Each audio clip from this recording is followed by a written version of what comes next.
Everyone! కొత్తిమీర ఎక్కువ రోజులు నిల్వ ఉండాలంటే ఈ టిప్‌నైతే ఫాలో అయిపోండి. 2, 3 రకాలు ఉన్నాయి. అందులో బెస్ట్ ఇది కూడా అనమాట. తెచ్చుకున్న కొత్తిమీరలో ఫస్ట్ పండు ఆకులు ఏమైతే ఉంటాయో వాటన్నిటిని పక్కకు పెట్టేసుకోండి.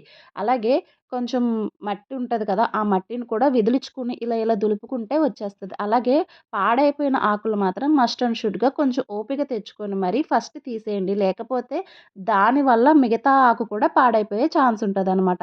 వీటన్నిటి వేర్లనైతే కట్ చేసేసుకొని పక్కన పెట్టుకోండి. పక్కన పెట్టుకున్నాక న్యూస్ పేపర్ అయితే తీసేసుకోండి. న్యూస్ పేపర్‌లో మనం దోస పొట్లం కడతాం కదా! ఇప్పుడు ఆ దోస పొట్లం కింద కట్టేయాలనమాట. ఇలా కట్టడం వల్ల యూజ్ ఏంటంటే తడి ఒకవేళ ఏమైనా ఉన్నా ఆ పేపర్ పీల్చేసుకుంటది. ఇలా దోస పొట్లం రెడీ అయిన తర్వాత నార్మల్ కవర్ తీసుకొని కవర్‌లో ఆ దోస పొట్లని పెట్టేయడమే. ఇలా పెట్టేసుకొని మనం ఫ్రిడ్జ్‌లో పెట్టుకుంటే ఒక 20 డేస్ అయినా 30 డేస్ కూడా ఉంటదనమాట. ఇది నా లైవ్ ఎగ్జాంపుల్. Thank you.